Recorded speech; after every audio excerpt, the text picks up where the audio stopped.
ગંગ દઝાડતી ગરમીમાં ગુજરાત શેકાઈ રહ્યું છે કારણ કે સમગ્ર ગુજરાતમાં હીટવેવનો અનુભવ થઈ રહ્યો છે અને તેમાં પણ સૌરાષ્ટ્રમાં ખાસ વધુ ગરમી અનુભવાઈ રહી છે।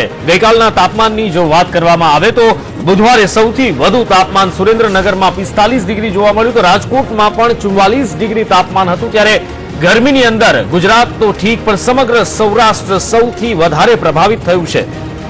રાજકોટમાં ઓરેન્જ સિગ્નલ જાહેર કરવામાં આવ્યું છે, ઓરેન્જ એલર્ટ જાહેર કરવામાં આવ્યું છે। ત્યારે એક સેવાભાવી સંસ્થા દ્વારા, એક એનજીઓ દ્વારા રાજકોટમાં જે રીતે શ્રમિકો જે કામ કરતા હોય છે તેને પાસે આવ્યા છે અને તેમને ગરમીથી રાહત મળે તે માટે છાસનું વિતરણ કરવામાં આવી રહ્યું છે। ખાસ કરીને નાના નાના બાળકો હોય છે તો તેને ચંપલ પણ આપવામાં આવી રહ્યા છે। ત્યારે આ શું છે સેવાભાવી સંસ્થા અને આ શું એનજીઓ ચલાવી રહ્યા છે તેની ઉપર વાત કરવા માટે આપને પૂછવા માંગીશ પહેલા વહેલા તો કઈ રીતે આખી આ એનજીઓ છે અને શું કામ કરે છે?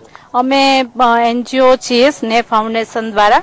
અમે 5 બહેનો છીએ। અમારો કન્સેપ્ટ એ છે કે જ્યાં સંસ્થા દ્વારા ન પહોંચે ત્યાં અમે પહોંચી જઈને અમે પોતે જ અમારું ગાડીમાં લઈ છાશ લઈ અને જ્યાં મજૂર વર્ગ જે કામ કરતું હોય અને આખું ફેમિલી એ લોકો ઝૂંપડપટ્ટીમાં રહેતા હોય એને અમારો છે કે સારા ભાવથી અમે એને છાશ આપીએ જે ખરેખર મહેનત કરે છે। તો એક જણાને બોટલ જેના બોટલ દ્વારા હોય તો બોટલ દ્વારા છાશ આપીએ, એક જણો 5 ગ્લાસથી, તો બધાને એવી રીતે અમે વિતરણ કરીએ છાશ છેલ્લા 2 વર્ષથી 3 મહિના। ખાસ કરીને 44 ડિગ્રી ઉપરનું ટેમ્પરેચર અત્યારે પહોંચી ગયું છે અને ઓરેન્જ પણ ઝોન પણ જાહેર કરી દેવામાં છે।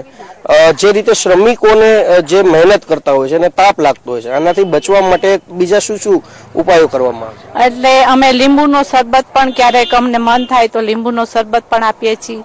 શેરડીનો રસ છે તો શેરડીનો રસ પણ અમે અમારી રીતે જ અમે દહીં કરીને આપીએ છીએ। પછી વરિયાળીનું શરબત છે અત્યારે બહુ સારું, તો પણ અમે વરિયાળીનું શરબત પણ અમે આપીએ છીએ શ્રમિકોને।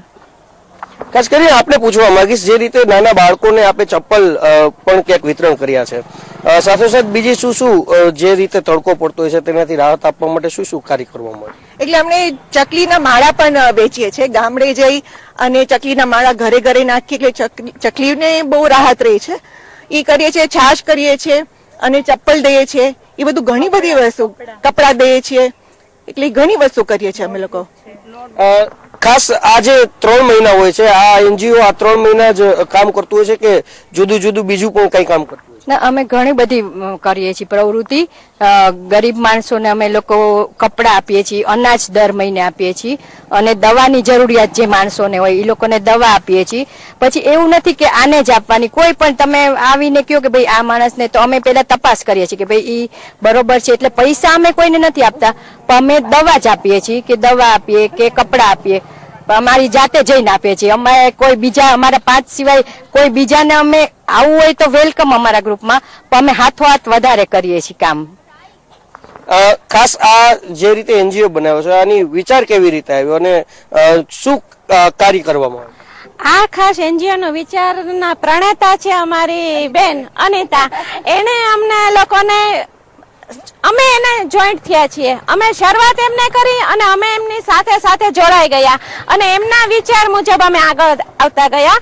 અને બીજી એક વસ્તુ ખાસ અમે કરીએ છીએ કે નાના બાળકો જે ભણતા નથી, જે એના માટે અવેરનેસ લાવીએ છીએ કે તમે લોકો અક્ષર જ્ઞાન આપો, એના માટે અમે બુક, નોટબુક, ચોપડા પ્લસ એને લગતી બધી આ વસ્તુઓ અમે સ્લમ વિસ્તારમાં ઝૂંપડપટ્ટીમાં અમે ખુદ પોતે જઈને આપીએ છીએ, એની સાથે વાતો કરીએ છીએ। એના પેરેન્ટ્સને અમે લોકો કહીએ છીએ કે તમે ખાસ અક્ષર જ્ઞાન છોકરાઓને આપો, એને સ્કૂલે મોકલો, પ્લસ પેરેન્ટ્સમાં અવેર કરીએ છીએ કે તમે બાળકો એમને મજૂરી કામ કરવા જાવ તો એમને એને છોડીને, મોટા જે બાળકો હોય એને નાનાને છોડીને વયા જાય કે આની નાનાની જવાબદારી તમારી, એવું નહીં કરો।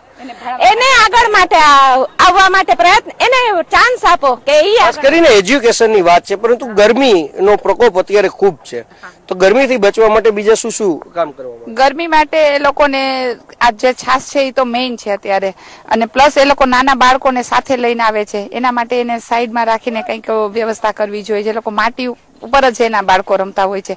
એ લોકોને ચપ્પલ પહેરાવાનું, ખુલ્લા પગે ફરતા હોય છે એ છે. એ સિવાયનું અમે એજ્યુકેશનમાં કોઈ હોશિયાર વિદ્યાર્થી હોય, સાધારણ પરિસ્થિતિ હોય, એ લોકોની ફીઝમાં અમે મદદરૂપ થઈએ છીએ. આજે નિયતિબેનનો બર્થડે અમારે શનિવારે છે તો અમે એવું સ્લમ વિસ્તારની ઝૂંપડપટ્ટી લીધી છે. એ લોકોને અમે આવતીકાલે સર્કસ જોવા લઈ જવાના છે, એવું અમે આયોજન કરેલ છે. એટલે નાની નાની પ્રવૃત્તિઓ કરીએ છીએ. અમારું એટલું મોટું ટ્રસ્ટ નથી પણ છતાંય સારા કામ કરીએ છીએ.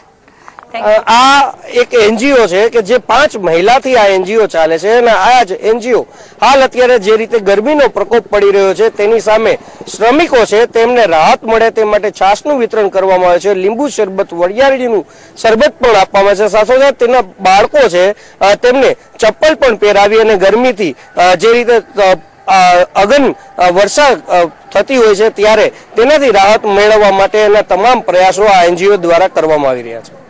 કેમેરામેન હાર્દિક નડિયાપરા સાથે કલ્પેશ ગોયલ, સંદેશ.